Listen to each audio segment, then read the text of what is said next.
Núcleo de Telesaúde, Universidade Federal do Maranhão.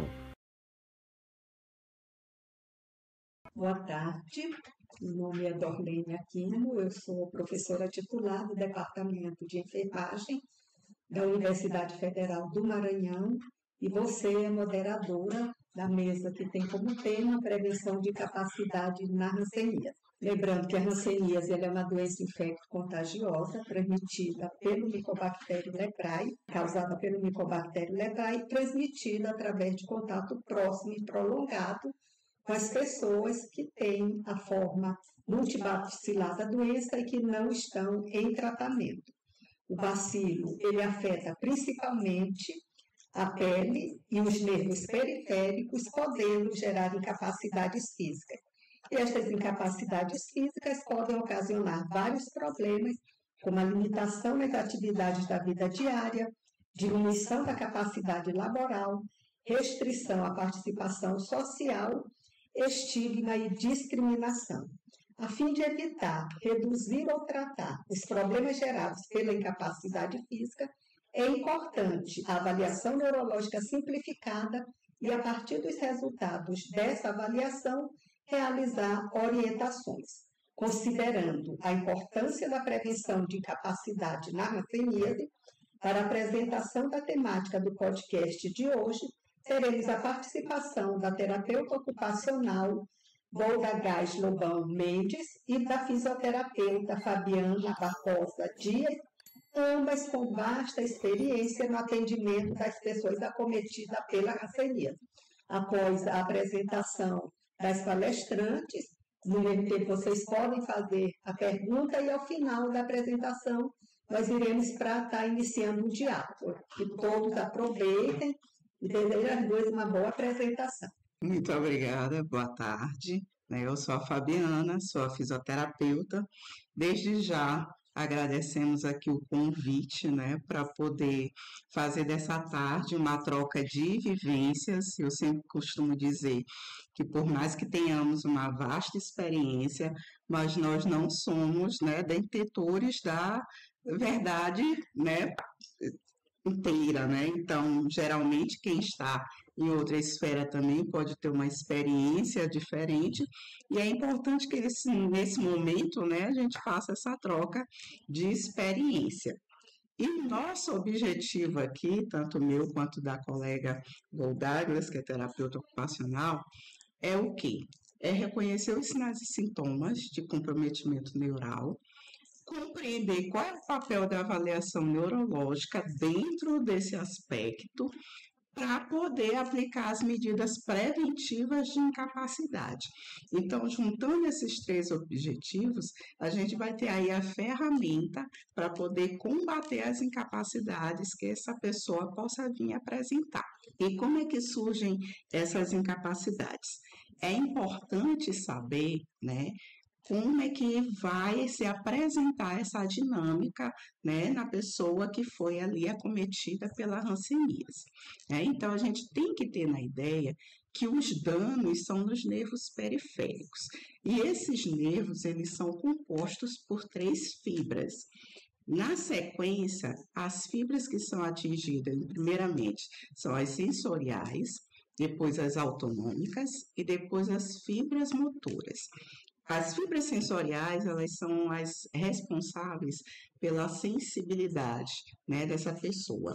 Então, geralmente, quando ele vem para mim na avaliação neurológica, o que ele vai me referir?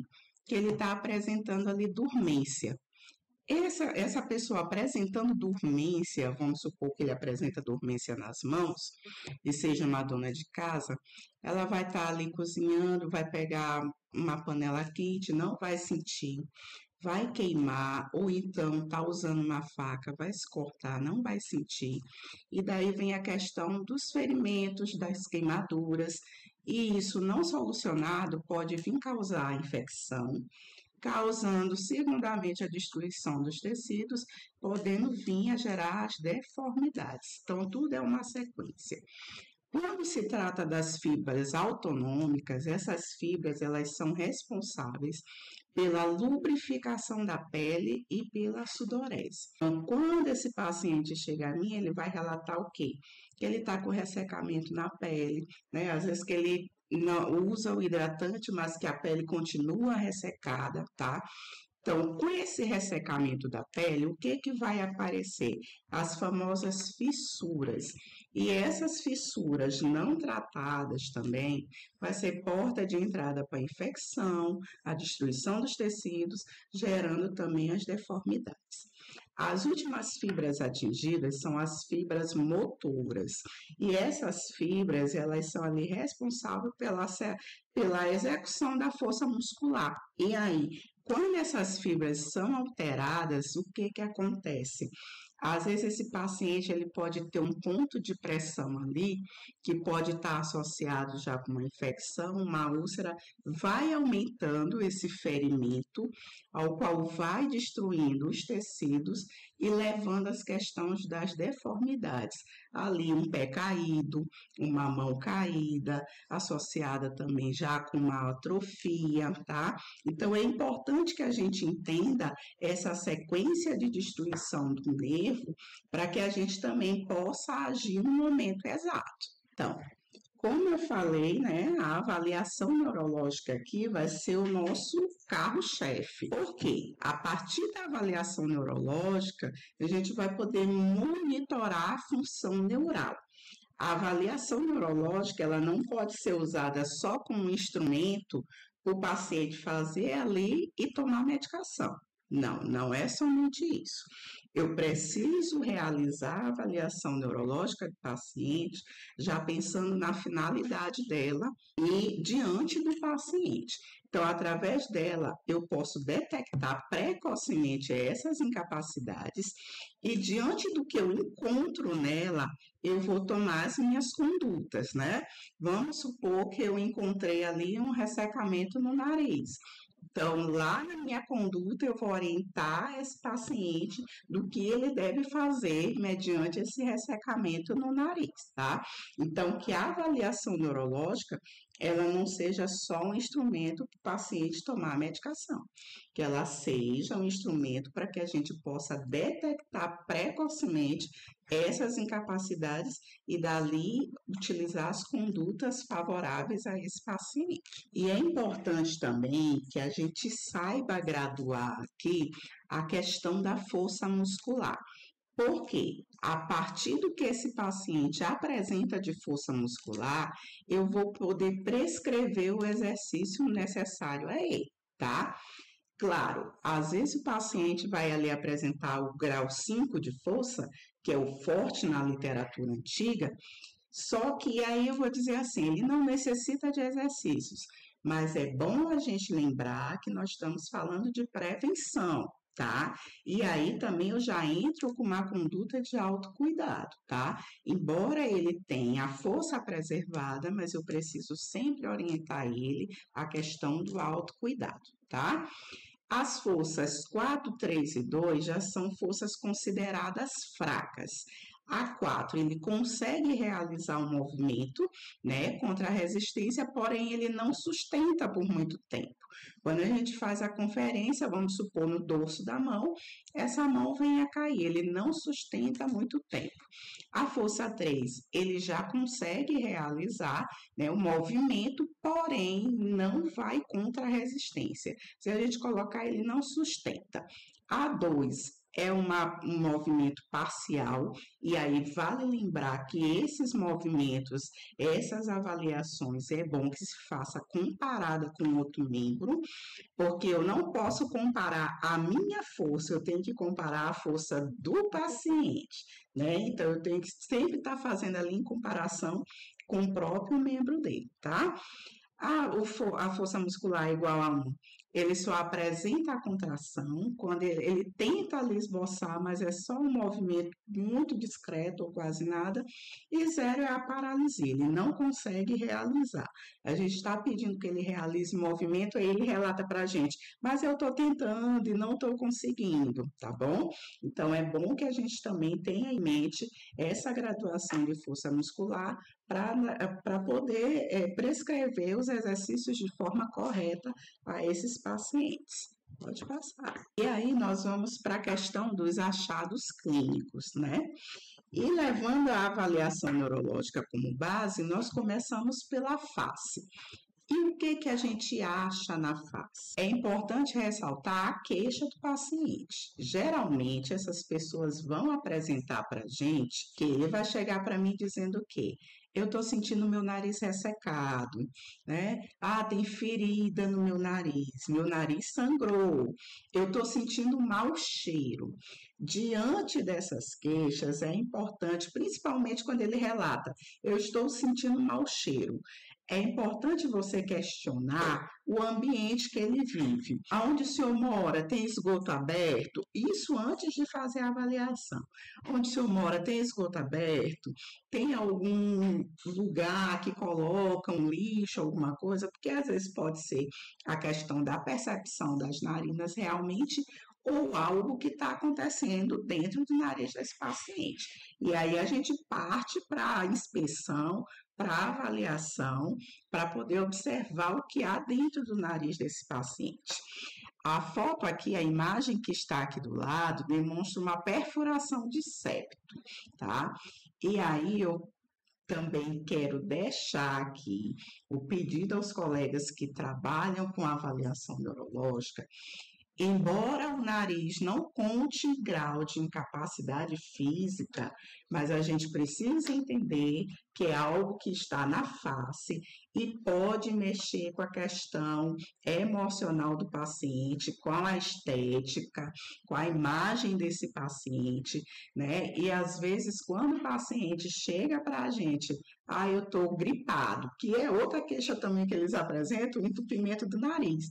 E aí, quando ele chega para mim e diz assim, eu estou gripado, muitas avaliações eu pego não avaliado, né? Todos nós aqui viemos de um tempo que a gente atendia o paciente, a pessoa acometida pela hanseníase, a máscara vem agora do advento da Covid, né?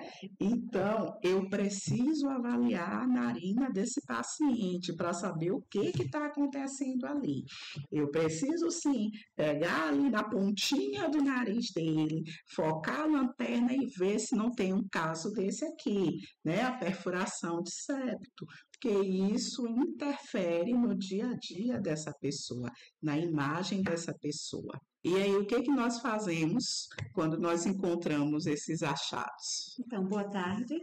Meu nome é Paul Douglas, eu sou terapeuta ocupacional e é um grande prazer estar aqui com vocês para compartilhar e também receber certamente algumas coisas, tá? Então, falando de nariz, o que nós vimos que o nariz ele pode ter ressecamento, pode ter ferida e pode ter a perfuração do septo.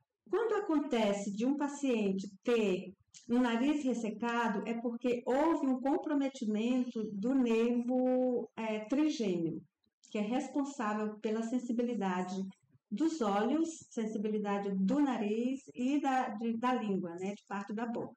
Então, quando há esse comprometimento, há então esse ressecamento não tratado pode levar a uma ferida, que pode levar a uma perfuração do septo, que é a imagem que vocês viram anteriormente.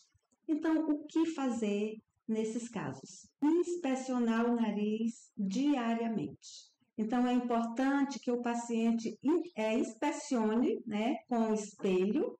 Se ele não consegue, por uma questão visual, fazer essa inspeção, ele pode pedir uma outra pessoa de casa, e se não tem, pode pedir alguém do serviço de saúde para fazer essa inspeção. Então, diariamente, é importante que isso seja feito. Outra coisa, lavar o nariz 3 a 4 vezes por dia. Então, com água limpa, coloca a água na concha da mão, né? Aspira e deixa a água escorrer naturalmente. Evitar assoar o nariz com força, principalmente se tiver ferimento. E ainda nesse caso, evitar tirar a casquinha. Porque a casquinha, se tem já um ferimento leve, tirar a casquinha, então vai demorar mais a cicatrização.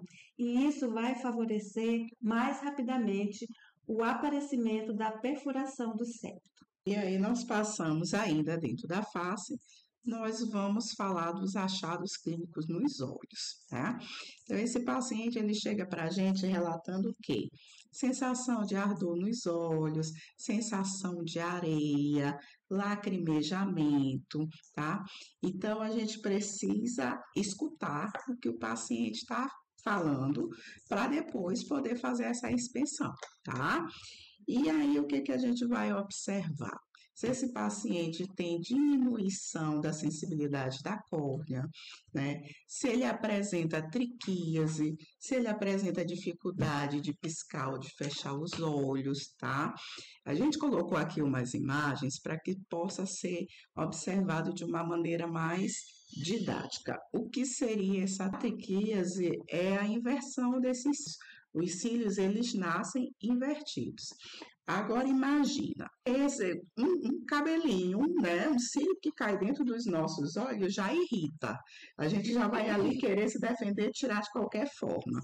Agora, imagina essa pessoa que está com a sensibilidade da córnea alterada, ela não vai sentir, tá? E aí, o que é que vai acontecer? Vai lesionar essa córnea, porque esse cílio vai ficar ali, né, machucando, passando ali.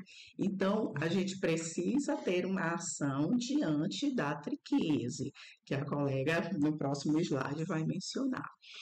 Outra situação encontrada é a questão do lago oftalmo. Essa imagem que está sendo apontada, aqui é um lago oftalmo inicial, tá? Como é que a gente faz a avaliação desse lago oftalmo? Diante da avaliação, a gente pede ali que o paciente feche os olhos, né? E eu gosto, né, de focar a lanterna para ver se não tem nenhuma abertura, tá? Apresentando essa abertura, essa figura é um lago oftalmo inicial. Apresentando essa abertura, nós vamos mensurar com uma régua quanto em milímetros tem ali, tá? Por quê?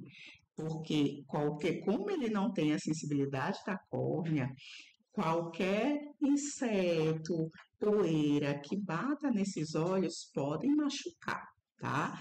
Já na terceira imagem, a imagem que está mais abaixo, aqui nós já temos um lago oftalmo no estágio mais avançado, tá? E além do lago oftalmo aqui, nós também temos um ectrópio, tá? Então, é importante que a gente observe essas coisas para que se possa fazer as ações ali mediante esse paciente. E aí, o que a gente deve fazer? Muito bem. Então, um outro nervo que é muito acometido na face é o nervo facial, né? Que ele é responsável pela musculatura da face, nervo orbicular dos olhos, principalmente, que é onde a gente mais se apoia aqui nesse caso da hanseníase, tá? Então, nesse caso, o nervo facial, como ele é responsável pela musculatura da face, então, o que pode acontecer? A diminuição da força em ocluir os olhos. O lago oftalmo, gente, ele não acontece assim da noite para o dia. Não, ele começa com uma diminuição de força ao ocluir os olhos. Por isso a importância de se fazer a avaliação neurológica frequentemente, tá? Para se detectar precocemente essa diminuição de força. Então, uma vez detectada essa diminuição de força, entramos logo com as condutas, no caso aqui, exercícios, para que não chegue a um lago oftalmo inicial e muito menos a um lago oftalmo avançado. Então, o que fazer no caso dos olhos com lago oftalmo? A gente vai já ver. Então, só para ver aqui mais uma vez essa imagem, outro nervo que é responsável pela diminuição da sensibilidade da córnea é o nervo trigêmeo. Quando ele é acometido, ele pode também dar uma diminuição da sensibilidade da córnea, que é o que a colega falou. Se tem uma diminuição de sensibilidade e tem triquíase, o que vai acontecer, o que pode acontecer, uma úlcera de córnea. Então, o que fazer nesses casos? Vamos lá? Então, inspeção diária. Gente, a inspeção é algo que tem que acontecer todos os dias em todo o corpo, cabeça e membros inferiores. Então, inspeção diária dos olhos. É a mesma coisa que nós falamos. Se o paciente pode inspecionar sozinho, ele pode usar um espelhinho, tá? Se ele consegue visualizar bem. Se não, ele pode pedir alguém de casa para fazer, certo? E inspecionar. Outra coisa, lubrificar os olhos. Com um colírio simples, né? Sem mostrar marca, né? Um colírio hidratante. É importante que se use de acordo com a recomendação médica, né? 2 ou 3 vezes ao dia. Isso é super importante, tá certo? Óculos de proteção, tá? É muito importante se o paciente tem diminuição de sensibilidade da córnea, se ele tem já uma diminuição de força de oclusão dos olhos. Então, é importante que ele use para proteger e também proteger do sol, tá? Agora, no caso de triquíase, o que fazer? Se o próprio paciente consegue, ele vai com a pinça, a nossa querida pinça de sobrancelha, né, para tirar a sobrancelha, ele vai lá, vê o cílio que está invertido, então faz a retirada. Se o paciente não consegue fazer isso, ele pode pedir para que alguém de casa o faça, e se não tiver essa pessoa que tem a habilidade de fazer isso, então ele pode ir no serviço de saúde e a pessoa responsável lá vai fazer, porque tem que ser retirado esse cílio. Então, ele tem que ser conscientizado de, uma vez tendo o cílio invertido, é necessário fazer a retirada, tá? No caso do lagoftal, se ele tem já, vamos antes do lagoftal, não vamos deixar chegar no lagoftal. Se tem diminuição da força de oclusão, então fazer os exercícios. Como é que se faz esses exercícios? Fecha os olhos com força, confere 5 segundos, relaxa os olhos e abre. Repete, fecha com força 5 segundos, né? Ele pode conferir 1, 2, 3, 4, 5. Relaxa e abre. Então, vai fazer essa repetição 3 vezes ao dia. Então, isso já vai melhorar e muito a questão da força orbicular dos olhos, certo? Se ele já tem um lagoftalmo instalado, que é aquela fenda, então, o que é importante? Manter os exercícios, intensificar até, em vez de ele fazer só 3 vezes por dia, ele pode fazer mais, pode fazer 4, pode fazer 5. Aproveita o momento que está deitado, antes de levantar já faz os exercícios. Quando for tirar o cochilinho da tarde também já vai deitar, já aproveita e faz os exercícios, porque é super importante. Então, o objetivo é que esse lagoftalmo desapareça. E para isso precisa realizar os exercícios, tá? Se esse lagoftalmo já está um pouco mais avançado, e aí só o exercício já não vai resolver. Então, é necessário um procedimento cirúrgico para a reversão disso, tá certo? E, uma vez com lagoftalmo, é recomendado também que, ao sair de casa para algum lugar onde tenha vento, que possa ter poeira, alguma coisa assim, que ele use um óculos de proteção para evitar que entre uma poeirinha, um cisco ou um mosquitinho, essas coisas comuns do nosso dia, né? E para dormir, nós recomendamos que se use o protetor, tá? Então, ele vai, ao dormir, vai colocar esse aqui nos olhos, então esses olhos vão ficar protegidos da mesma coisa, de cair um cisquinho, de entrar um mosquitinho, inseto, alguma coisa, e assim evitar uma coisa mais séria depois. Porque normalmente, quando o paciente tem triquíase, lagoftalmo, isso vem associado a uma diminuição da sensibilidade da córnea. Então, a importância da inspeção e da proteção. Proteção diurna com óculos escuro de sol e a proteção noturna com esse oclusor. Não tendo isso, é fácil de confeccionar, pode ser confeccionado com EVA, ou pode simplesmente usar uma toalhinha, um paninho, para que os olhos fiquem protegidos. Já falamos aqui, né, dos achados clínicos da face, e agora passamos para os achados clínicos dos membros superiores, tá? Então, geralmente o que é que nós vamos observar e encontrar, né? Além da queixa do paciente, geralmente ele chega para a gente com a queixa de ressecamento, de diminuição de força, de dormência, tá? Então, nós vamos encontrar isso também. Geralmente, uma pele muito ressecadas, diminuição ou perda da sensibilidade nas mãos, fraqueza ou paralisia, feridas e queimaduras que não são percebidas, né? Geralmente, alguns que trabalham com serviços mais pesados, né? Lavradores, às vezes se cortam, não percebem. As donas de casa também aí, dentro dos seus afazeres, aparecem com queimaduras e que não percebem, né? As garras e as atrofias, a mão caída e a mão reacional. Quanto às garras e atrofias, a gente pode observar aqui, né, nas imagens ao lado. Essa imagem que está sendo mostrada tem até eu acho que o terceiro dedo tem um pontinho ali de reabsorção, né? E a segunda imagem tem aqui uma atrofia do primeiro espaço, né? E é algo que a gente não quer que esses pacientes desenvolvam, tá bom? E a mão reacional, que são a mão que pode ser apresentada diante do estágio reacional que esse paciente possa apresentar. Então, vamos lá. E agora, o que fazer diante dessas situações? Voltando aqui rapidinho nessas imagens, no membro superior tem 3 nervos que são prioritariamente acometidos pela hanseníase. Temos o nervo ulnar, que é responsável pela sensibilidade e musculatura desta região, né? 4º e 5º dedos, na verdade, metade do 4º e 5º dedos. Nós temos o nervo mediano, que é responsável pela sensibilidade e a musculatura a partir do 4º dedo, aí vem 3º, 2º e o polegar, tá? Tanto na palma quanto na região dorsal.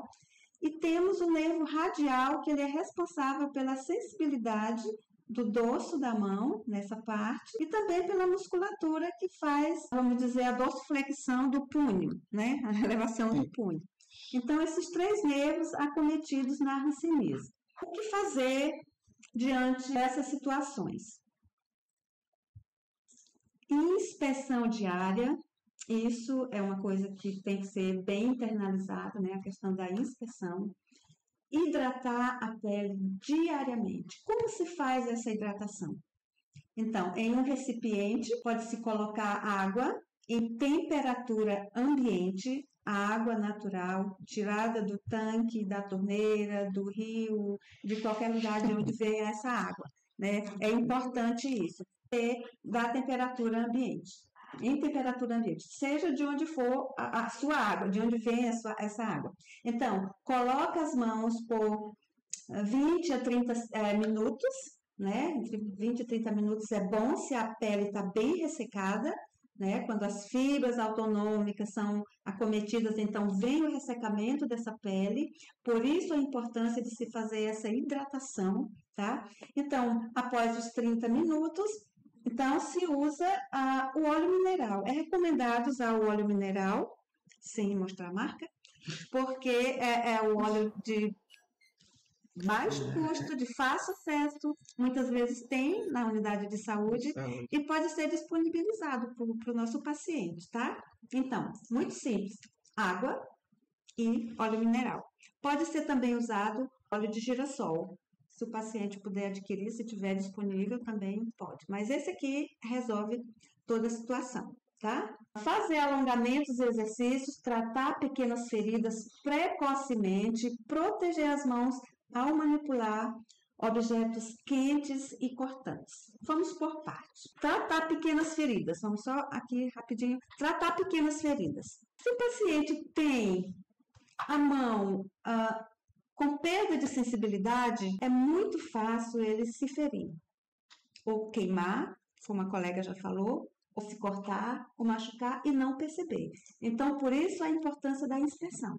Né? Então, verificando que tem uma feridinha, então trata logo dessa ferida, pede orientação na unidade de saúde para que isso se resolva, tá? E que não avance para acontecer uma coisa muito pior.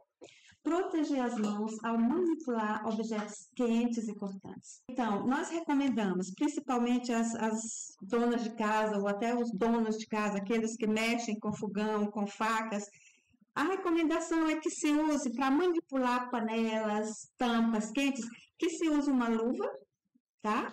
Pode ser a luvinha aqui para proteger, vai lá, usa, vai mexer na panela, no cabo da panela se está quente, então pode usar esse material. Mas aí eles podem dizer, não tenho como adquirir, não tenho dinheiro, tá?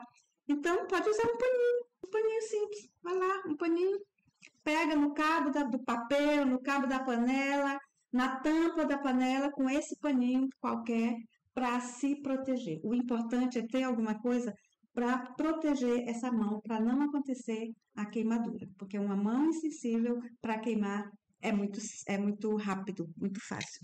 Uma outra coisa também que nós recomendamos é que use colher com cabo longo e tem com cabo mais longo. Então, para ficar bem longe, né? Até o vapor pode queimar, tá? Então, que use uma colher com o cabo bem alongado, de preferência de plástico ou madeira, pode ser feita essa adaptação, tá?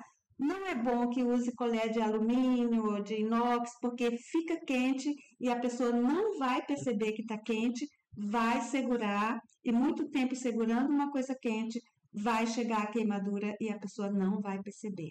Então, a questão de proteger as mãos é muito importante para evitar sequelas, tá? Vamos agora passar para exercícios. Gente, uma mão em garra, que é o que nós vimos na imagem anterior, uma mão em garra, ela não acontece da noite para o dia. Tá, os dedos estão bons aqui, de repente, plá, ficam em garra. Não, isso não acontece. Essa garra acontece a partir de uma diminuição da força de abdução desses dedos. Tá? Então, mais uma vez, dizendo por que a importância da avaliação neurológica simplificada. Vai detectar essa diminuição de força. Então, tem uma diminuição de força, vamos entrar logo com os exercícios. Não vamos deixar que esse paciente chegue a uma garra móvel e muito menos a uma garra rígida. Então, como fazer isso? Depois de hidratar e lubrificar a pele, se o paciente tem uma diminuição de força no punho, que é uma lesão ou um comprometimento do nervo radial, ele vai ter uma diminuição de força. Então, o que vamos fazer? Fazer o alongamento, como mostra a figura aqui, né?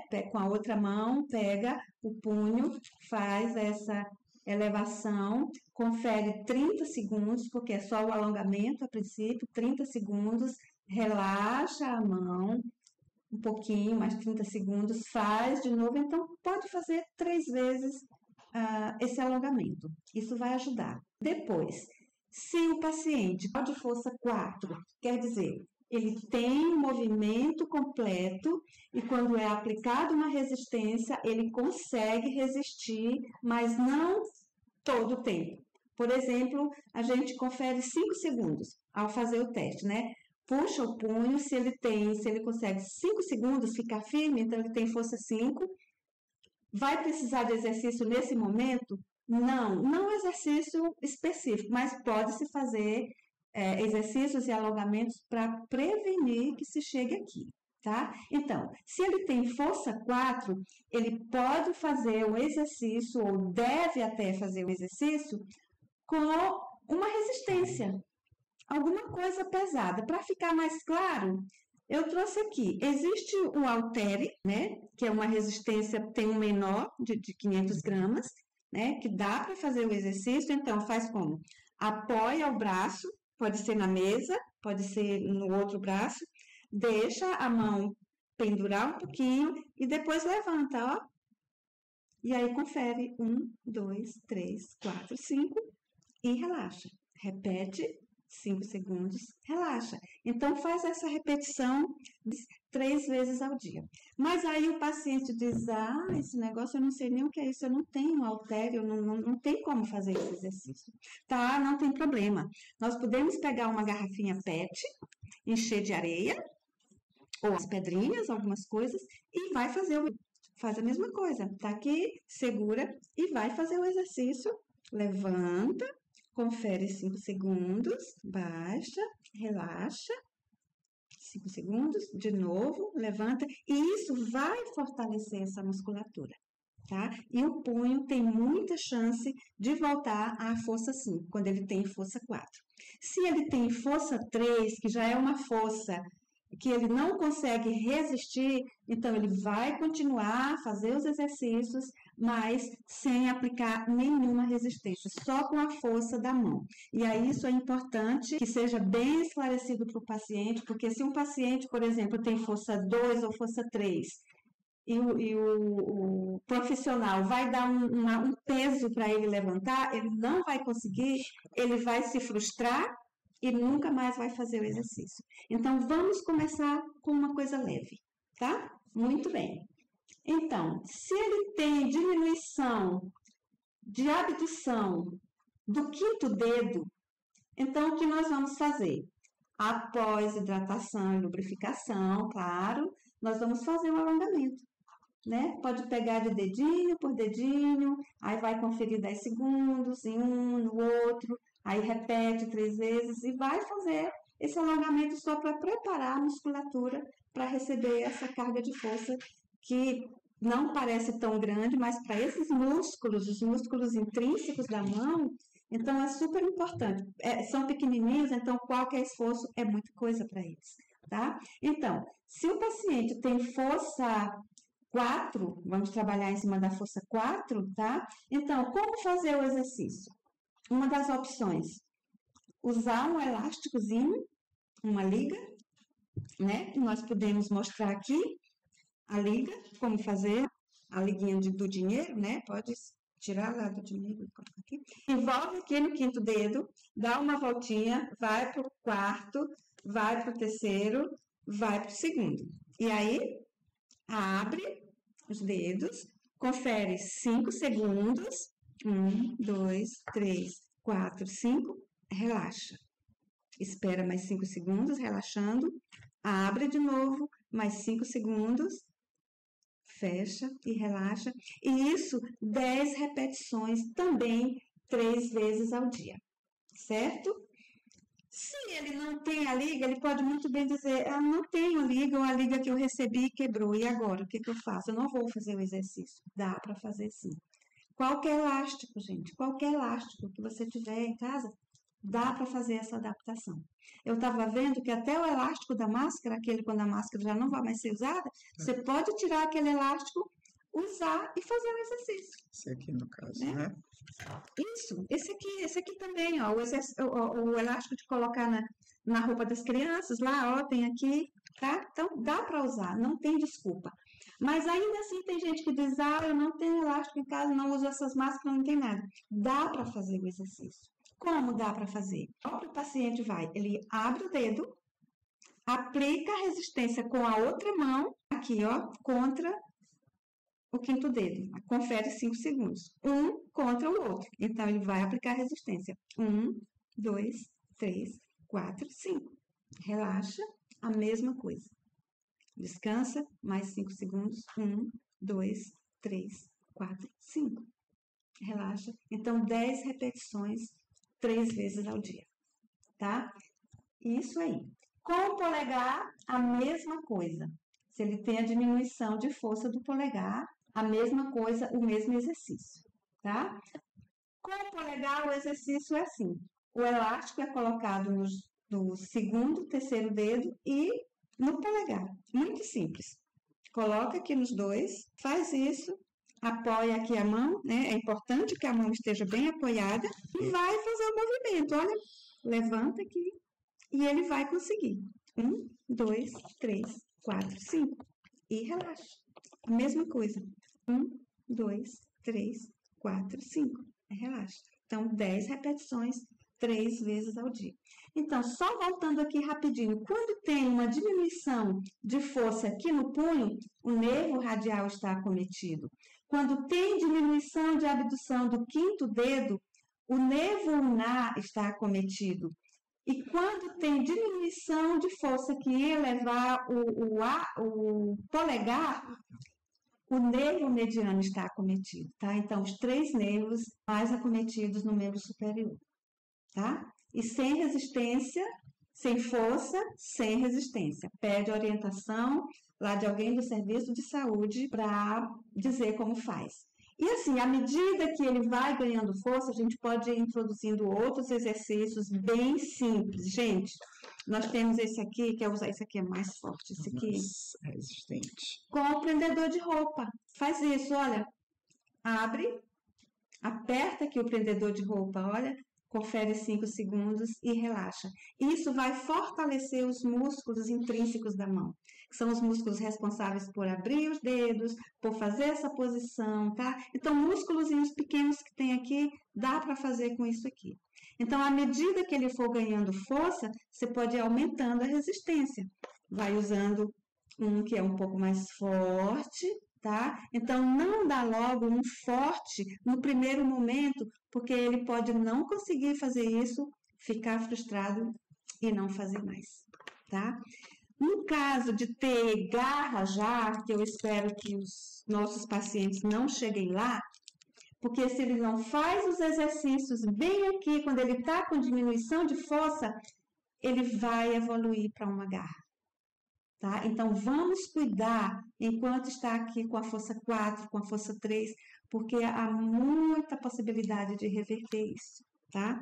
Mas se o paciente já chega com garra, a gente não tem muita coisa para fazer, né? Se é uma garra móvel, ele vai continuar fazendo os alongamentos, vai continuar fazendo os exercícios, e há uma indicação de uma órtese digital, né? Que é feita com essa mangueira simples que a gente usa em casa, né? Na jardinagem, e a gente corta ela ao meio, coloca um EVA por dentro para ela ficar, vamos dizer, macia, fofinha, confortável, não machucar o dedo do paciente, porque se um paciente tem garra, ele também tem diminuição da sensibilidade, tá? Em quase 100% dos casos.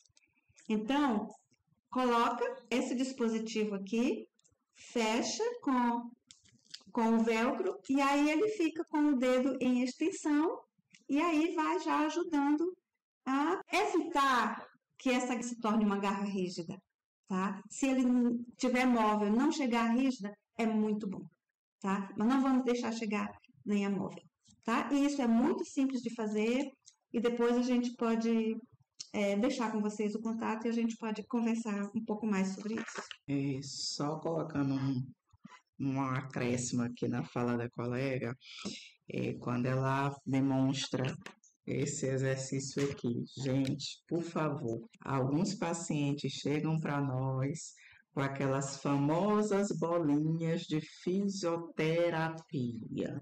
Gente, aquilo ali é o terror pra gente, tá? Então, no lugar dessas bolinhas, por favor, indiquem um recurso desse aqui, que é bem mais baratinho, né? Então, indiquem esse aqui, vamos deixar essa bolinha para outra finalidade, tá? Ou então, entre em contato com a gente, que a gente orienta como utilizar. E outro detalhe, mão reacional. Gente, mão reacional não se faz nada, a não ser imobilizar e deixar no repouso. E encaminha para a referência, tá ok? E aí, falando já dos membros inferiores, quais os achados clínicos, né? Baseados na avaliação dos membros inferiores. Então, esse paciente vai chegar para a gente atrás, eu estou perdendo meu calçado, né? Eu estou com dormência na minha perna, com cãibra. Então, o que esse paciente vai apresentar diante da avaliação? Uma diminuição ou perda da sensibilidade plantar, diminuição ou perda da força muscular, calosidades, fissuras, rachaduras, ferimentos e úlceras, garras de artelhos, atrofia e o pé caído, tá? Essa primeira imagem, aqui nós observamos as garras de artelhos. Ah, mas como eu sei que é da hanseníase ou que pode ser de uma pessoa com artrite ou artrose, eu faço o teste e a inspeção durante a avaliação.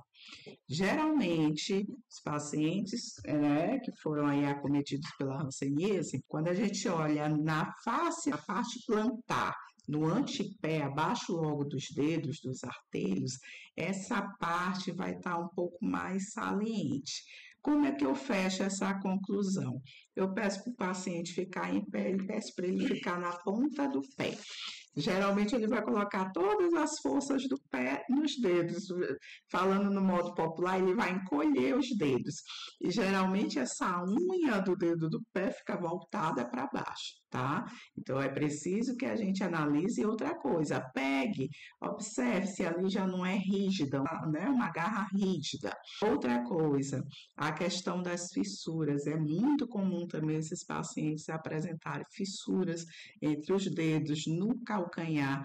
Essas fissuras, elas podem aumentar e evoluir para chamadas gretas, né? Que fica igual um solo rachado, quando o solo não pega água, né? Eles aumentam cada vez mais e ali é porta de entrada para infecção. E aí vai causar os ferimentos, as úlceras, o que nós observamos aqui na terceira imagem, né? As famosas úlceras. Gente, observou um paciente que está ainda com ferimento pequeno, por favor, tratem, orientem esse paciente, porque às vezes nós que estamos na referência, quem está aí nos setores do curativo, recebe essas pessoas com mias, né? Claro que o paciente ele não vai sentir, ele está ali com uma anestesia plantar, ele está com uma alteração de sensibilidade, então ele não vai sentir. Ah, mas Fabiano, o paciente não tem que se observar? Tem, mas eu também, enquanto profissional de saúde, eu posso indicar e posso orientar ele. Ah, mas eu sou fisioterapeuta, eu não sou enfermeira. Não, mas eu, como fisioterapeuta, eu avaliei o pé desse paciente. Então, o que eu devo fazer? Chegar para a equipe que está no curativo, gente, eu tenho um paciente que está assim, assim, assim. Tem como vocês atenderem ele? A gente precisa trabalhar sempre em sintonia, né? Sempre em equipe, para que o principal satisfeito ali em todo esse atendimento seja o paciente, tá? Vamos lá, o que fazemos diante dos achados? Então, a velha e querida inspeção diária, né? Isso tem que ser feito, sempre. Hidratação, higienização dos pés também e a lubrificação, mesma coisa. E colocar água em temperatura ambiente, 30 minutos, depois secar os pés, não secar toda a água, mas deixar ainda um pouquinho e usar o óleo mineral, tá? Isso é muito importante que seja feito. Tratar feridas e calos precocemente. Usar calçados confortáveis e seguros, tá? Usar calçados confortáveis e seguros. Do que é um calçado confortável e seguro? O que nós temos, o que nós recomendamos é um calçado desse tipo. A pessoa que tem a diminuição de sensibilidade nos pés, ele corre o risco de se ferir e essa ferida se transformar numa úlcera, né, como nós vimos na imagem anterior, ou ele pode ter uma área de pressão, ele não percebe, ele não sente, então ele não vai perceber essa área de pressão, ele vai continuar pisando, pisando e pisando, e aí vai ter uma ferida, não tem como, tá? Então, o que nós recomendamos? O que é desse calçado? Confortável e seguro. É um calçado que seja macio, onde ele vai pisar, super macio, tá? Confortável, isso é o confortável, e que embaixo seja bem resistente. Porque o que acontece muitas vezes? Nós temos a nossa querida Havaiana, né? Quem não gosta de uma Havaiana? Mas uma pessoa com um pé anestésico usar uma Havaiana, não fazendo propaganda da Havaiana, mas uma chinela de dedo, né? A sandália de borracha, a sandália de dedo. Se ele tem a insensibilidade nos pés, o risco dessa sandália sair é muito grande. Já tivemos vários casos de pacientes que chegam e dizem: eu estava andando e a minha sandália saiu e quando eu fui ver ela tinha ficado lá atrás e eu não sei onde perdi a sandália. Cheguei aqui descalço porque eu não sei onde perdi a sandália, tá? Então, e outra coisa que pode acontecer é ele pisar em alguma coisa, em um arame, em um caco de vidro, uma coisa assim, vai perfurar essa sandália e vai perfurar o pé também e ele não vai sentir. Então, isso aí pode acontecer uma ferida, ou vir outra coisa que vai causar uma incapacidade lá na frente. Então, recomendamos o quê? Esse calçado macio, onde ele vai pisar, porque mesmo que ele tenha insensibilidade, não vai ter tanta área de pressão assim, tá? Que seja resistente embaixo e que tenha essa fita que vai por trás do calcanhar. E aí sim vai ficar um calçado bem seguro para esse paciente. E ele pode adquirir um tênis, que esse é melhor ainda, porque é mais confortável, é mais seguro e hidrata mais o pé.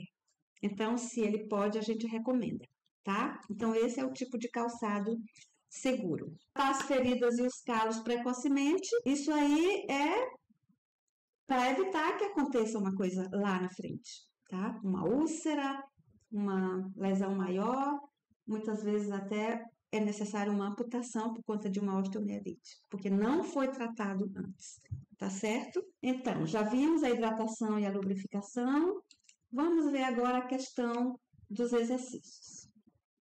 Tá, então, 2 nervos são acometidos na hanseníase no membro inferior. Temos o nervo fibular, que ele é responsável por fazer a dorsiflexão do tornozelo. Quando esse nervo é acometido, então o paciente tem uma diminuição de força para elevar esse tornozelo, tá? Tem uma diminuição de sensibilidade nessa região aqui e dessa diminuição de força, se não for tratada logo no início, ele pode evoluir para um pé caído, tá? Que é o que a gente não quer que aconteça. Então, o que fazer nesse caso? Primeiro, fazer o alongamento, né? O paciente coloca as mãos na parede, na altura dos ombros, coloca uma perna também tocando o joelho na parede e essa perna de trás um pouco mais para trás e ela fica reta. E ele então leva o corpo em direção à parede de forma bem reta, sem curvar. Então, ele faz esse movimento para a parede, confere 30 segundos, se ele consegue logo no primeiro momento, se ele não conseguir, ele vai até 20 e vai assim progressivamente, tá? 30 segundos, volta o corpo para cá, bem reto também, relaxa um pouquinho, vai mais uma vez e essa região aqui vai ser alongada, preparando para receber uma carga no exercício, certo? E ele pode repetir com a outra perna. E qual exercício fazer? Ele tem força 4, né? Que ele tem ainda resistência, ele resiste a alguma pressão, alguma carga. Então, o que a gente recomenda? Que ele faça isso. Que coloque alguma coisa pesada em cima do pé e que faça a dorsiflexão desse tornozelo. A gente pode recomendar que ele use essa caneleira, né? Pode envolver isso no pé, tá? Envolve isso aqui no pé e vai fazer aquele mesmo movimento, como se fosse a mão. Vai elevar esse pé. Vai conferir 5 segundos, relaxa, deixa o pé e pode fazer de novo mais 5 segundos. Ele pode, se quiser, que é até melhor, sentar em um lugar onde o pé fique completamente pendurado, sem tocar no chão, tá? Então, com esse peso lá no pé, ele vai fazer mais força ainda. Ele faz isso, o pé está pendurado, ele levanta, confere 5 segundos e relaxa. E vai fazer 10 repetições 3 vezes ao dia. Mas e se ele não tem esse dispositivo aqui, ele vai usar uma coisa que ele tem em casa. Pega um saquinho, enche de areia, pode ser meio quilo e vai aumentando progressivamente à medida que ele for ganhando força. Coloca lá em cima do pé, tá? Aqui, estamos aqui no pé, tá? Coloca esse saquinho de areia em cima do pé, pode amarrar para que ele fique firme e aí vai fazer a mesma coisa, vai fazer o exercício, tá? 10 repetições, 3 vezes ao dia. Se ele só tem força 3, ele não resiste a nada, então ele vai fazer o movimento só com a força do pé.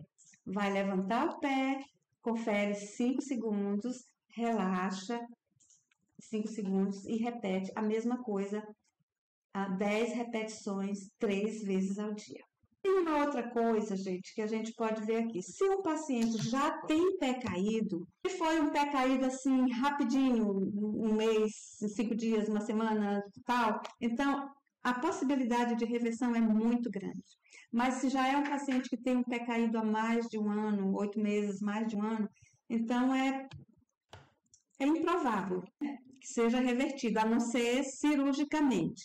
Mas tem um dispositivo que é a férula de Harris, que é usado, adaptado na perna do paciente, é adaptado isso aqui na perna.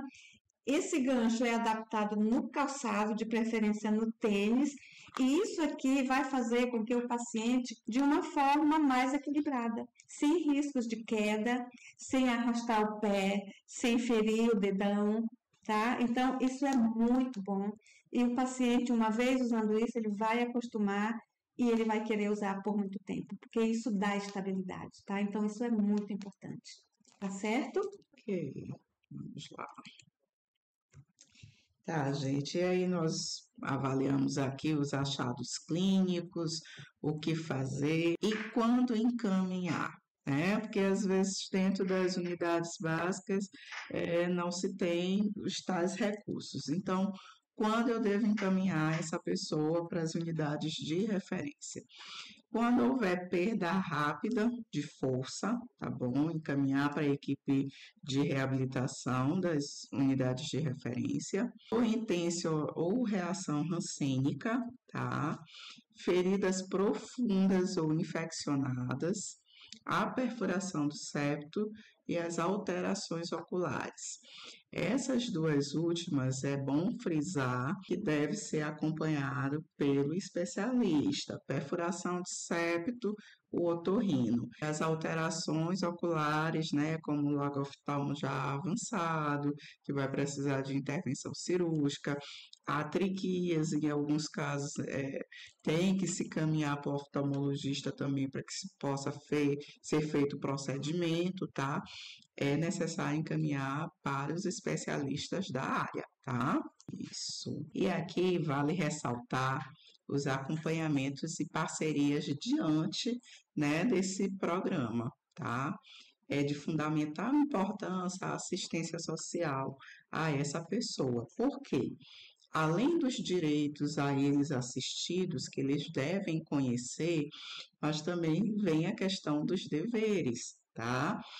Essa pessoa, diante de um diagnóstico, ou até mesmo durante o acompanhamento, ele tem que ter ciência de que ele tem que cumprir com os deveres. E quais são esses deveres?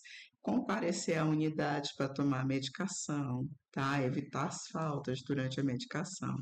Se ele for encaminhado ao serviço de reabilitação, comparecer para esses atendimentos, né? Comparecer às consultas médicas, né? Não se tornar um paciente faltoso, porque senão eu sempre costumo dizer para eles, o tratamento é 50-50. 50% é sua responsabilidade, 50% é responsabilidade da equipe. Porém, se você não quiser fazer parte disso, a equipe pode assumir 100%. Mas nada vai ser realizado porque você não está querendo ser ajudado, né? Então, ele tem que saber dos deveres dele também, tá? E aqui a assistência social vai fazer esse papel diante dele.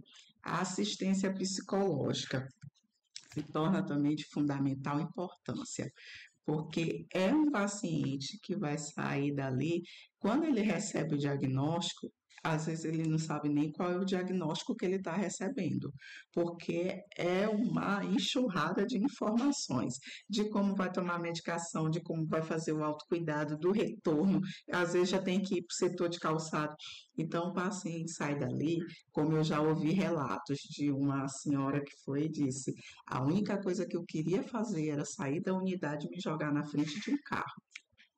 Né? São relatos que a gente escuta no nosso cotidiano. Se faz de fundamental importância. Eu não tenho um psicólogo.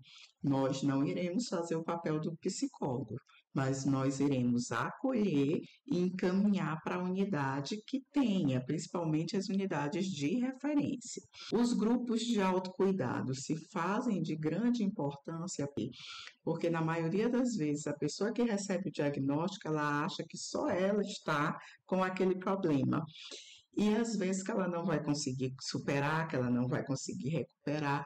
E quando ela observa outras pessoas na mesma dinâmica, no mesmo contexto, ela começa a se motivar. Eu tive uma experiência com o primeiro grupo de autocuidado e agora estamos aí à frente de outro grupo. E no período da pandemia, eu fiquei muito preocupada, porque como é que eu ia conduzir um grupo de autocuidado no período da pandemia que não podia ter encontros, nada. Então, aí nós lançamos mão do aplicativo de mensagem, né, do famoso WhatsApp. E hoje em dia esse grupo ainda existe e acaba que, vamos dizer, eu estou ali meio que numa atenção secundária. Eles que fazem o convite, eles que decidem qual é o tema que vai ser abordado. Não, nós queremos ver isso. Não, vai falar de Setembro Amarelo. Nós queremos saber o que envolve Setembro Amarelo, né? Então, acaba que eles fazem um convite na sala de espera. Na minha referência não dá para fazer. Aproveita a sala de espera, né? Porque a maioria das pessoas ali vão para a consulta, né, com o dermatologista. Então aproveita, né, para fazer esse momento ali de grupo, tá? Então é importante também que nem todo paciente é indicativo de grupo. E aí, quando eu estou fazendo a avaliação, no final da minha orientação de autocuidado, eu já digo assim, olha, nós temos um grupo que aborda isso e aquilo. E como é que eu participo? E aí eu já pego o contato e coloco, já adiciono, né? Porque às vezes a pessoa não se sente bem. E os profissionais também. Nem todo profissional tem perfil para grupo, tá? E é importante também inserir os contatos sociais nesse grupo, sejam os familiares ou sejam amigos, desde que a pessoa se sinta confortável da presença deles, tá? Essas fotos aqui, um é a logo de um dos grupos de autocuidado, tá? Esse é o mais recente. E as outras imagens são os recursos do Tec Enhancing. O que é o Tec Enhancing, né? Na realidade, é uma aliança voltada para a questão dos equipamentos de assistência à hanseníase, né? E uma das idealizadoras desse projeto é uma terapeuta ocupacional, a Suzilene Nardi, né? Essa ONG, vamos dizer assim, de Curitiba, e ela observou que, claro, algumas coisas são mais difíceis de conseguir, né? Da pessoa conseguir. Então, ela foi lançando mão de parcerias, né, para poder conseguir esses recursos ao paciente. E é pago, Fabiana? Não, não é pago, tudo é de forma gratuita.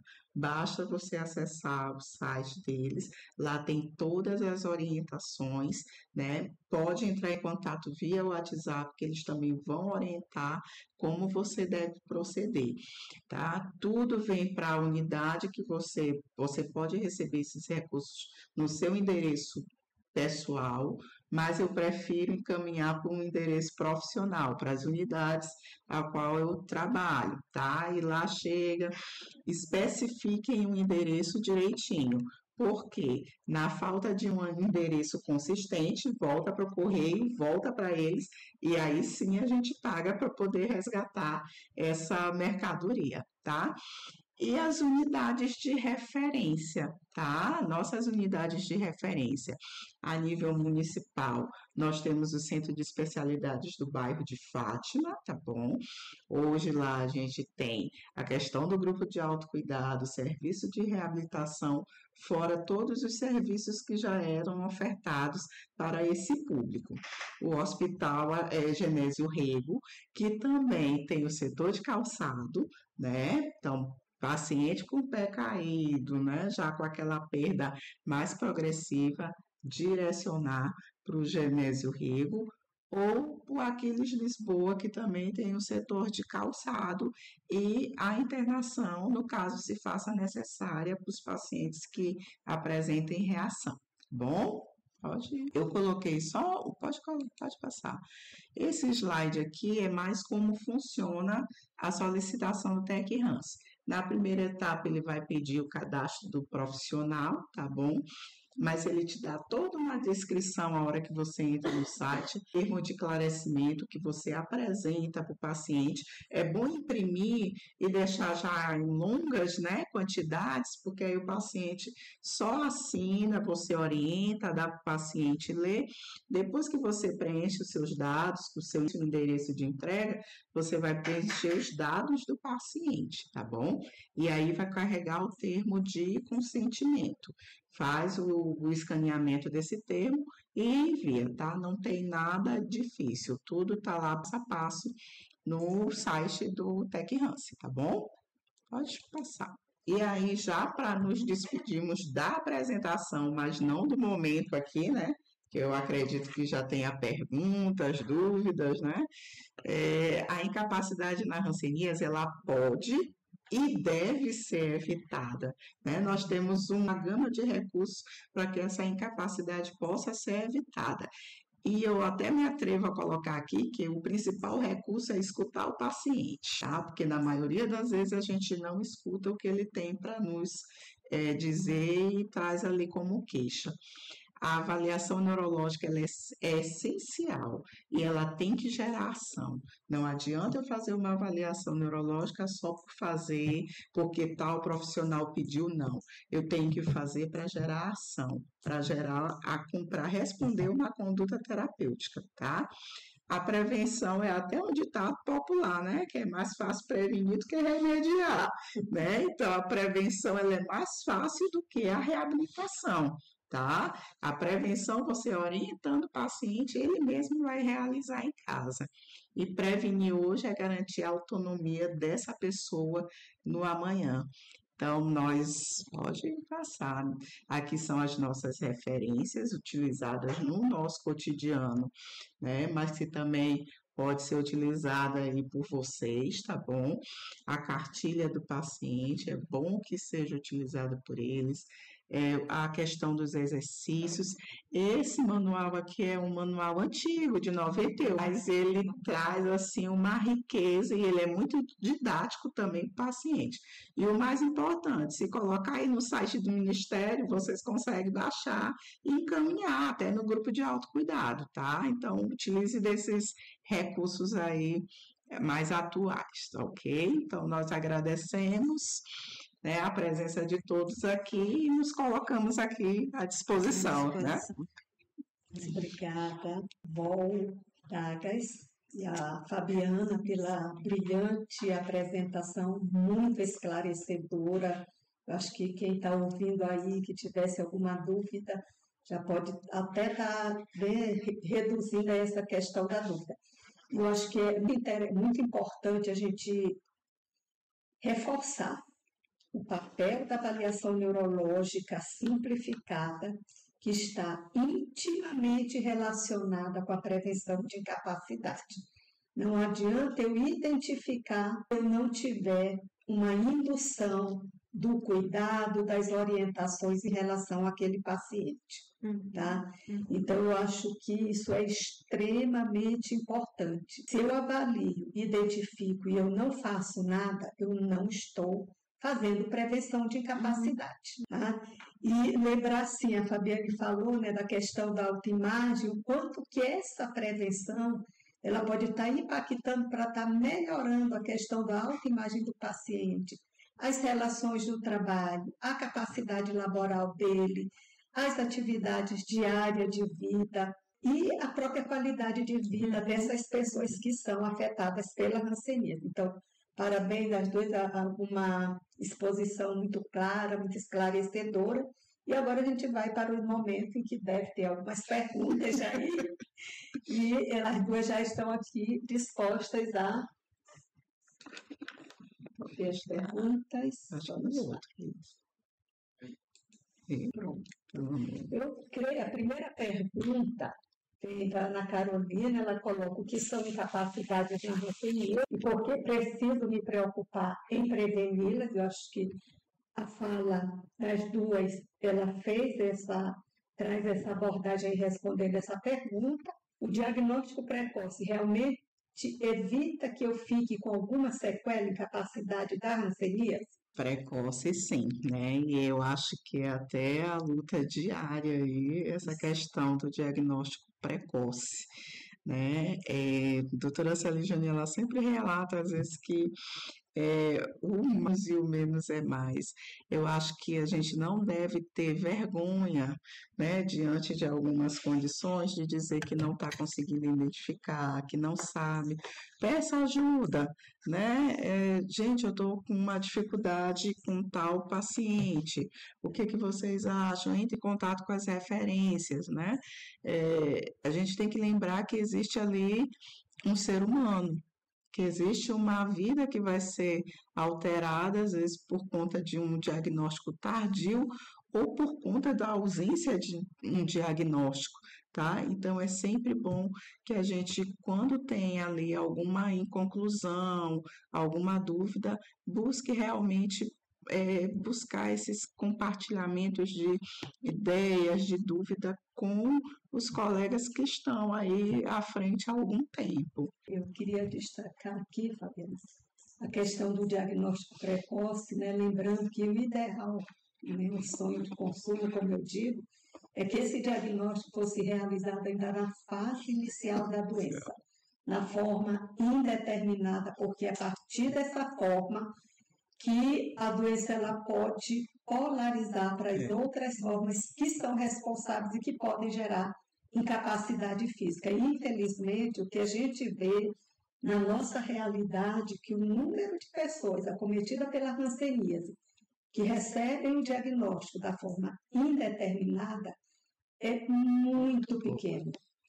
E a maioria dos casos, né, se concentram mais na forma de morfa, bichoviana e tuberculose, que são formas onde eu tenho o acometimento mais forte, né, dos nervos periféricos, e que esse acometimento pode estar gerando aí as incapacidades físicas. Outra pergunta: quais são os sinais de alerta nas minhas mãos e pés que indicam que um nervo pode estar sendo afetado e que preciso procurar ajuda urgente?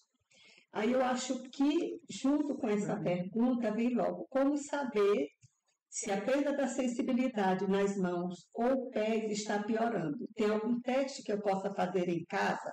Acho que elas guardam aí uma relação.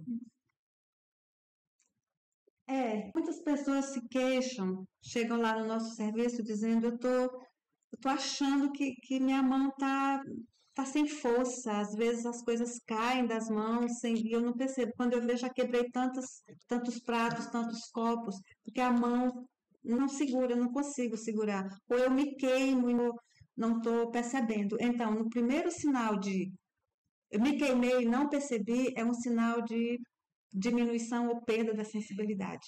As coisas estão caindo das mãos e não estou percebendo, pode ser um problema também com a questão da força. Então, isso é um sinal e já deve ser procurado, então, o serviço de saúde, tá? A outra foi como?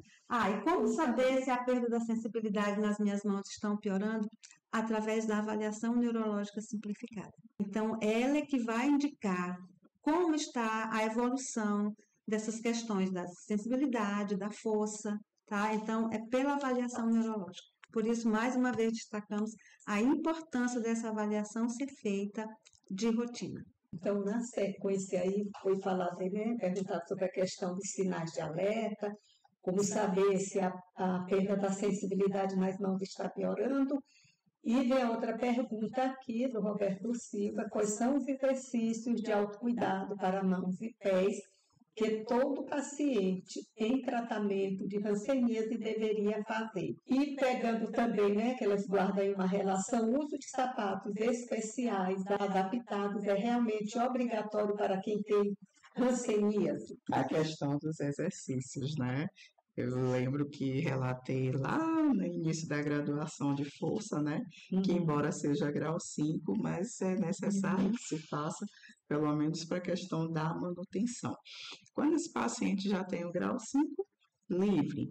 Porém, lá vem os poréns, né?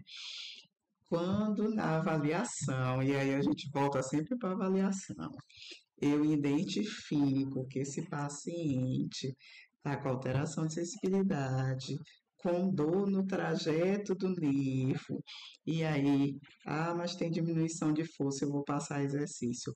Não, eu vou deixar primeiro que o colega médico entre com a medicação para que haja um alívio ali dessa questão da dor no trajeto do nervo, para que eu possa aí sim entrar com a questão dos exercícios, porque eu preciso lembrar que é uma dor neural, é diferente de uma dor óssea, né?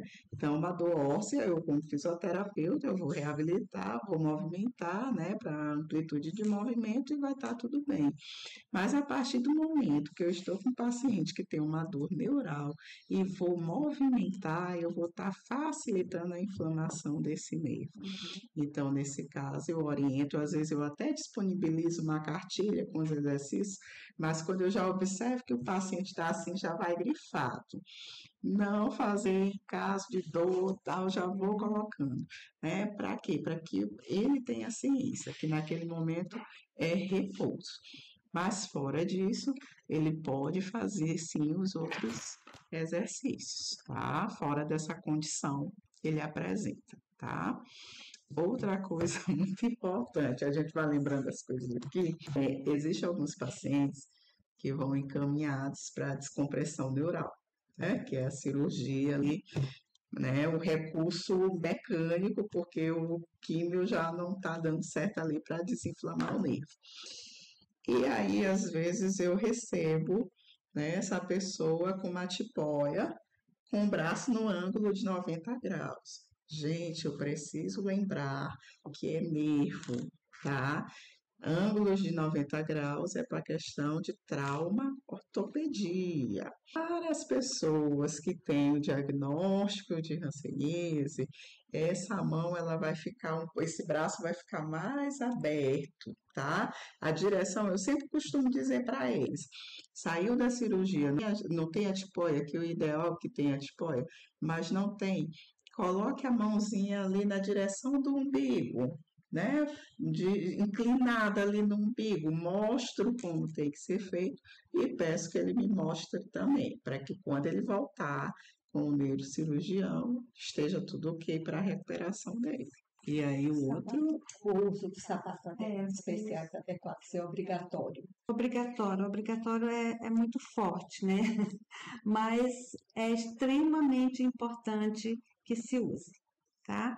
Por exemplo, se um paciente tem úlcera plantar, ele usa qualquer tipo de calçado, vai ficar muito difícil daquela úlcera cicatrizar, mesmo sendo feito curativos de rotina.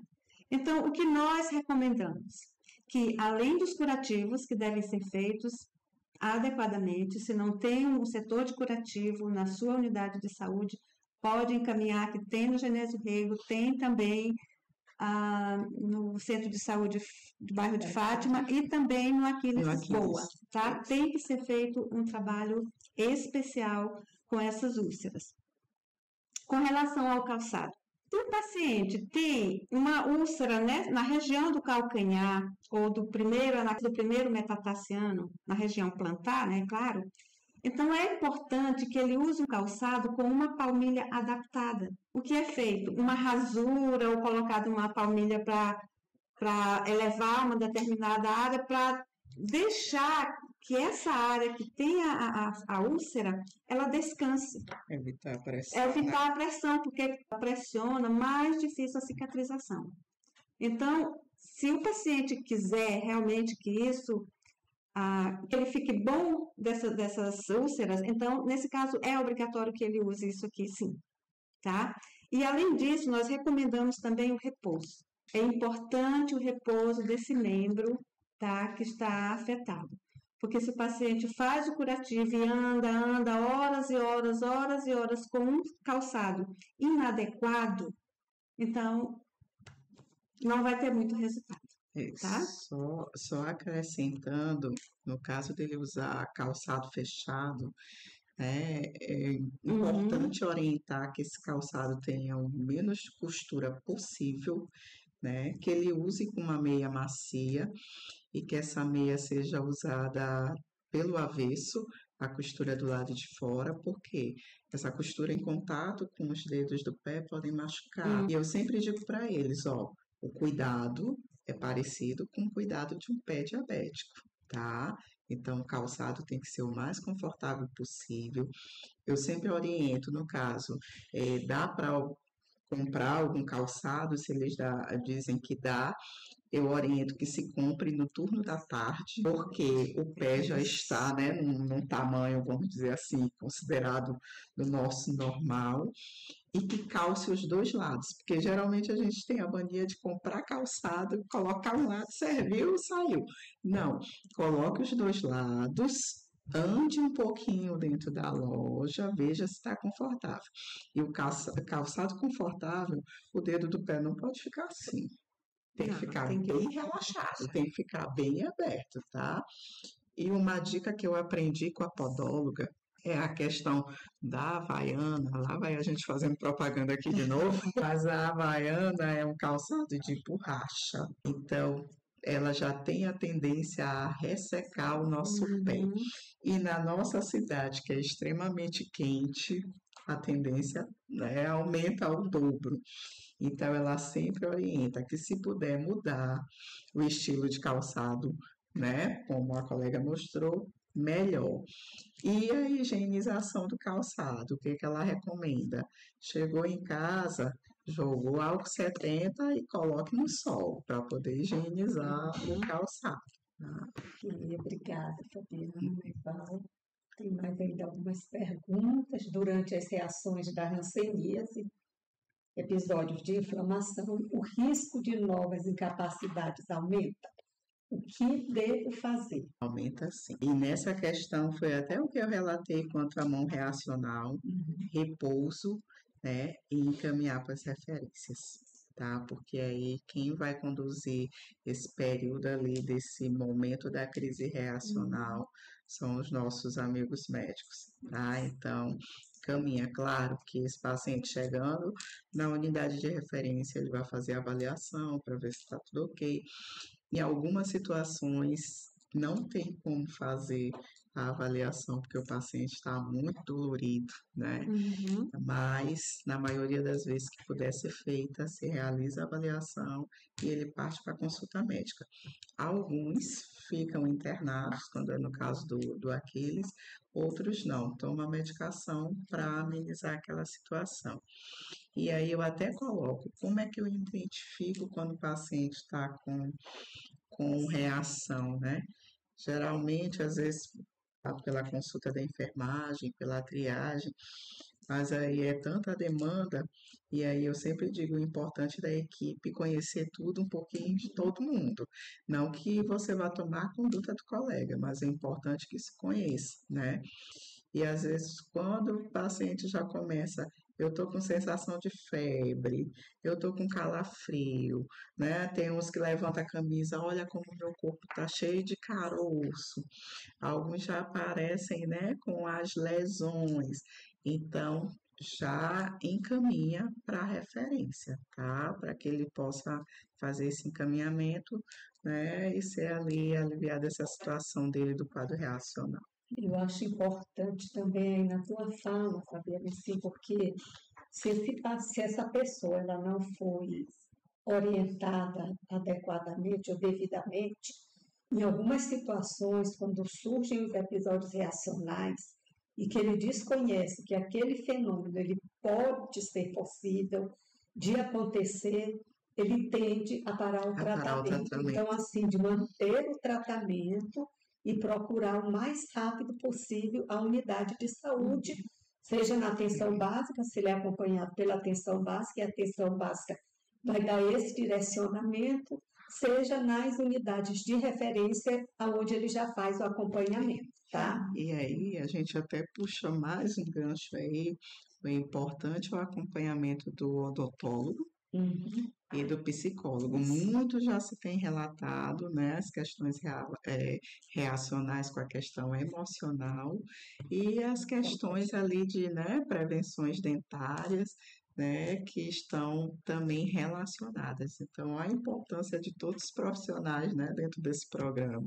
Eu vou deixar o tratamento por último, né, e a outra pergunta é, se eu já tenho alguma lesão ou incapacidade causada pela hanseníase, ainda é possível reverter ou melhorar com os cuidados e exercício, embora já tenha sido falado um pouquinho, acho que é importante reforçar, né, essa questão. Sim, é importante. É esse o objetivo do autocuidado, né? E da prevenção de incapacidade que envolve o autocuidado. É melhorar o que se pode melhorar, estabilizar o que não dá para melhorar, mas também não vai piorar, e é super possível, tá? É um esforço que vale a pena e que vale fazer. Porque, assim, muitas vezes os pacientes já vêm a primeira vez para notificação, para diagnóstico, já com alguma incapacidade instalada. Nosso sonho, como ela já falou, Dorlene já falou, seria que as pessoas fossem diagnosticadas da forma indeterminada, né? Sem nada, nenhum comprometimento. Mas, infelizmente, essa não é a nossa realidade, tá? Então, quando chegam os pacientes já com algum comprometimento, alguma incapacidade instalada, então aí vem os autocuidados, a prevenção de incapacidade para tentar reverter aquilo que pode ser revertido, tá? Tem casos que só cirurgicamente, outros casos, infelizmente, não. A pessoa vai ter que aprender a conviver com essa situação. Alguns objetos vão precisar ser adaptados para que ele desenvolva bem as suas atividades de vida diária, né? Como alguns casos, como adaptar a caneta, adaptar a colher para ele se alimentar bem, adaptar a bucha para ele tomar banho. Então, alguns é necessário isso, mas há possibilidades. Eu acho que a outra pergunta também já foi respondida. Se eu sentir dormência ou formigamento, isso significa que a incapacidade já começou? É tarde para prevenir? Acho que na fala já foi contemplado. Surgiram aqui dúvidas e comentários aqui do YouTube, o Gleidson Barrense. Qual é a referência dessa sandália marca e onde é encontrada para a compra? Qual o material da sandália? Aí, como ainda está relacionado à mesma questão da sandália, aqui é mais essa sandália excelente, porque o solado é plano, o que permite a posição fisiológica da coluna vertebral. Então, é a referência, onde é encontrada. Então, essa sandália, ela não tem marca, ou seja, a marca dela ela foi feita por um sapateiro do nosso serviço, né, com material fornecido pela ONG. Tínhamos um material fornecido pela ONG. Então, é um EVA macio de 10 milímetros, um solado bem resistente, uma fita e esses passadores aqui. Então, isso aqui se encontra em loja de material para sapateiros, para sapataria mesmo, tá? Então, é um material muito simples. Mas existe no comércio sandálias parecidas com essa. Tem uma marca. Tem marcas boas. Vamos acabar pedindo para patrocinar a causa, viu? Não vamos falar a marca para não. Mas, assim, você pode chegar na loja e pedir uma sandália, vamos dizer assim, para pés dormentes ou para pés diabéticos, que a pessoa lá, o vendedor, ele vai indicar uma sandália bem legal, bem confortável, tá? Mas existem várias marcas muito boas no comércio. Muito obrigada. Então, os últimos comentários, né, só parabenizando. Aqui a Nilza Portugal, excelentes orientações. A Jéssica Oliveira, que maravilha de apresentação. E a Maria Nilce e Conceição Souza, né, excelente. Agradecemos aqui os elogios, né? Nós agradecemos, né, pelo convite, né, de estar aqui, é um grande privilégio poder compartilhar com vocês. Aí nos colocamos à disposição para maiores e posteriores esclarecimentos. Né? Também faço das palavras da colegas minhas, né? Agradecendo mais uma vez a oportunidade, nos colocamos à disposição, porque a gente sabe que as dúvidas aparecem no cotidiano, no dia a dia, né? E o que vier de dúvida para todos, a gente senta para buscar o melhor direcionamento ali para a conduta do paciente. Obrigada, Walter Gás e Fabiana. E assim, a gente lembrar da importância do trabalho da equipe multiprofissional. Ninguém trata sozinho. Né? As orientações e todo o cuidado dessa pessoa acometida pela hanseníase, seja aquela que ainda está em tratamento ou aquela que já recebeu o tratamento, mas que demanda o serviço por conta das reações, e essas reações é que fazem essas pessoas procurarem ao serviço, uma vez elas avaliadas, elas já estão aí com alguma incapacidade física já instalada e que talvez elas nem tenham se dado conta. Então, acho que é importante a gente reforçar que o centro do cuidado é aquela pessoa acometida pela hanseníase, né? Acometida pela doença. E que os outros profissionais, eles sempre têm que estar trabalhando em prol de prestar o melhor cuidado, melhor atendimento e dar as melhores orientações para que essa pessoa ela tenha qualidade de vida, para que o estigma e o preconceito em relação à hanseníase ele deixe de existir, para que a gente consiga realmente alcançar o mundo, né, zero hanseníase, como está posto aí no plano da meta da Organização Mundial da Saúde, reduzir drasticamente o número de casos de hanseníase até 2030, e dentro desse plano tem a questão da redução, ou deixar de ter pessoas sendo diagnosticadas com grau 2 de incapacidade. Então, acho que todo mundo que trabalha na causa, que está envolvida com a temática e com as questões da hanseníase também vislumbram isso, que ninguém deixa de fazer. É um trabalho, né, que a gente tem que estar lá todo dia e fazer, mas a gente vai chegar lá. Um dia a hanseníase vai deixar de ser um problema de saúde pública e nós não vamos ter mais pessoas afetadas pela hanseníase tendo incapacidade física, perdendo o trabalho, perdendo o companheiro, deixando de ter amigo e ficando com uma autoimagem comprometida, com qualidade de vida e tudo mais. Então, queria agradecer, ver que foi uma tarde assim, muito prazerosa e que as orientações foram assim, fantásticas, né? Já vista aí os comentários das pessoas que estavam assistindo. Então, uma boa tarde. Muito obrigada. Mais uma vez, obrigada. Mais uma vez, muito obrigada também pela participação, pela oportunidade. Estamos à disposição. Estamos à disposição. Muito obrigada. Em um mundo onde a saúde é essencial, a informação e o acesso rápido fazem toda a diferença. O Núcleo de Telesaúde da UFMA conecta você, profissional de saúde da atenção primária, a uma rede de especialistas com recursos de tecnologia da informação e comunicação. Isso é feito por meio de serviços de teleconsultorias que capacitam os profissionais da APS para realizarem um atendimento qualificado. Por meio da plataforma Sofia, você tem acesso rápido a informações atualizadas baseadas em evidências científicas. Como funciona a Sofia? Primeiro, o profissional de saúde acessa a Sofia e insere sua dúvida na interface de teleconsultoria. O sistema verifica se a dúvida já foi respondida anteriormente no banco de dados da plataforma. Segundo, se a IA encontrar uma resposta adequada, ela sugere automaticamente o conteúdo ao profissional. Terceiro, se a resposta automática não atender às necessidades do profissional, ele pode optar por enviar a dúvida para um teleconsultor humano, seguindo o fluxo tradicional de teleconsultoria assíncrona. Quarto, o profissional receberá a resposta diretamente na Sofia, podendo acessar a solicitação a qualquer momento. Após o fim da teleconsultoria, ela fica disponível no banco de dados para futuras consultas, podendo ser utilizado como referência para outros profissionais, aprimorando futuras recomendações. O telediagnóstico consiste na análise e interpretação de exames à distância, auxiliando profissionais de saúde no diagnóstico de pacientes. O Núcleo de Telesaúde da UFMA oferece teleeletrocardiograma e teleretinografia.